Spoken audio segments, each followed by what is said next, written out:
This news update is brought to you by... Say hello to Shanta. Shanta is an entertainer, but she also loves to be entertained, which is why she has Flow TV brought to her through Flow's 100% fiber to the home network. It's great for busy Shanta because she can control the time she watches her favorite shows, play back from the start in case she missed it, or even record with cloud video recording. And with her Flow services bundle, enjoys much more for much less. Visit any Flow retail outlet, call 1-800-804-2994, or visit discoverflow.co to find out more. One-of-a-kind connection. This is how we flow.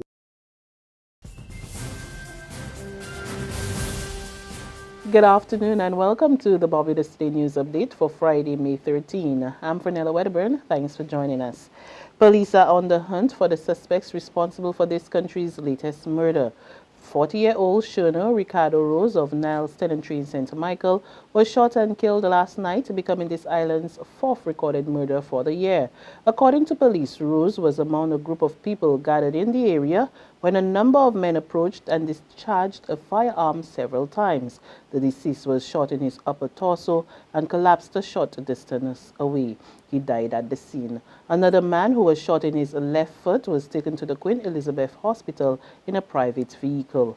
Police are asking anyone with information that can assist them with this investigation to call 430-7189 or Crime Stoppers at 1-800-8477.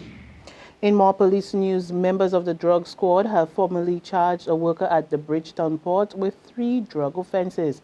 51-year-old Cedric Roger McIntosh Howell of 2nd Avenue, Sealyland Bank Hall, St. Michael, faces charges of possession with intent to supply, and trafficking of cannabis. He was reportedly observed by Port Authority security guards carrying a haversack on a Wednesday.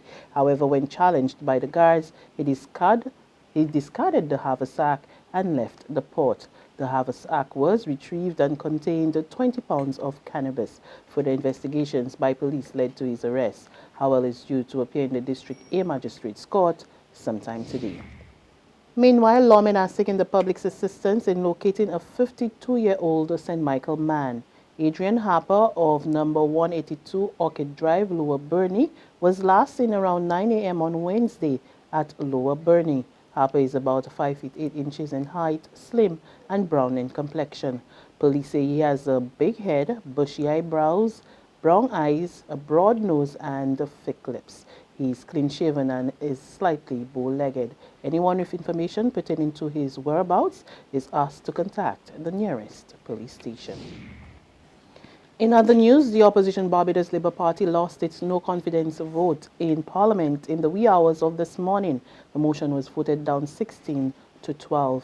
Former BLP member, Christchurch West MP Dr. Maria Agard, voted against the motion, while former Prime Minister Owen Arthur, who is mourning the death of his father, Frank Arthur, did not participate in the no-confidence debate.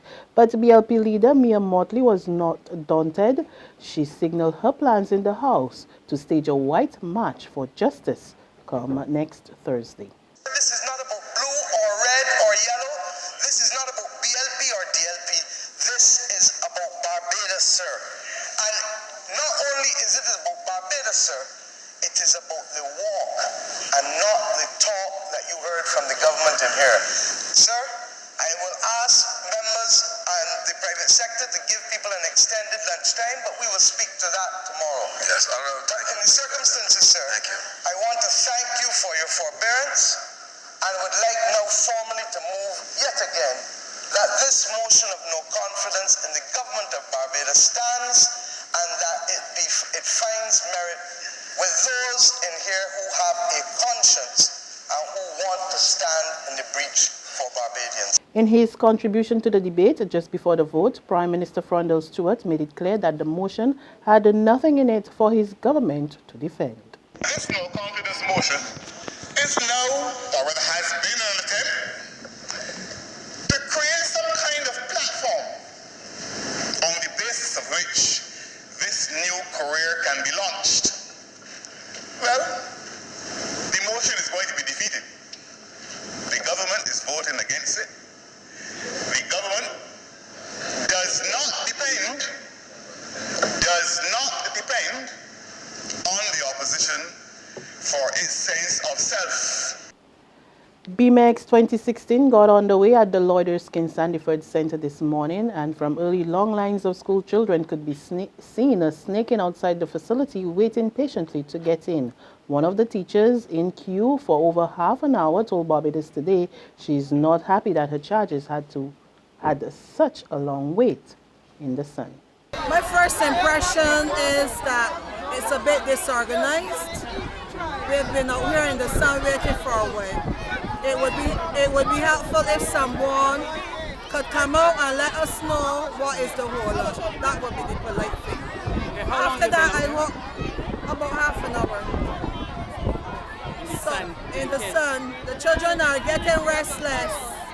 So we hope someone will give us some reason for why we are out here so long, and that the rest of the day would not be like this. And some tourism news now. And Barbados outperformed its Caribbean neighbors in 2015 and is now the #1 destination of choice. That's according to Demetrius Canton, who is the director of one of the world's largest travel operations, Expedia.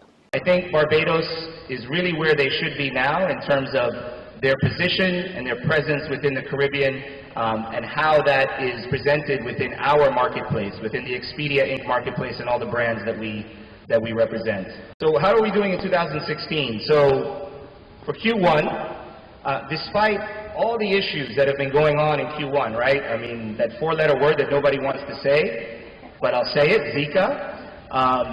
So, you know, we had Zika, we had the stock market crash in early January, a lot of macroeconomic issues affecting travel, yet Barbados still performed or continued to perform at a very high rate. And I will tell you, Barbados is outperforming the rest of the region. There's regional and international news after this short break. Secure your future, be financially strong. Since 1983, we have been there for you. A smart range of products, great tax benefits. We're the solution to your hopes and your dreams. The Barbados Workers Union Cooperative Credit Union. The Barbados Workers Union Cooperative Credit Union. Humble beginnings to smart loans, smart savings. Save smart and borrow smarter. That's the move for me.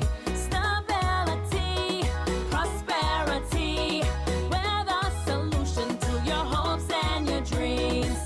The Barbados Workers Union Cooperative Credit Union. The Barbados Workers Union Cooperative Credit Union.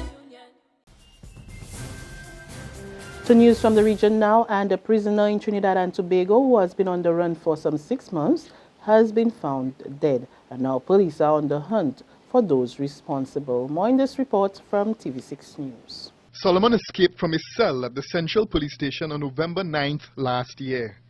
He squeezed through these iron bars, casually walked through this door, and to his freedom. For 6 months, he was able to evade police. But that all ended sometime during the early hours of this morning. His body was found in these bushes off Mausika Road around 9 a.m. Police say his body bore chop wounds, but an autopsy will be performed to determine the exact cause of his death. At the scene, family members and friends were seen performing a prayer near the victim's body. Solomon, who also went by the names Peter Suleiman and Peter Sipasad, was wanted in connection with several gang-related offenses. On the day of his escape, Solomon was expected to appear in court charged with being a gang leader. Homicide officers are working on the theory that his killing might be linked to gang activity. Internationally, Brazil's new interim president, Michel Temer, has addressed the nation after the Senate voted to back the impeachment trial of embattled leader Dilma Rousseff. He has named a business-friendly cabinet that includes respected former central bank chief Enrique Marcels as finance minister. With my first words to the Brazilian people is to say trust in me. The word trust means trusting in our values, in the values of our people, the vitality of our democracy.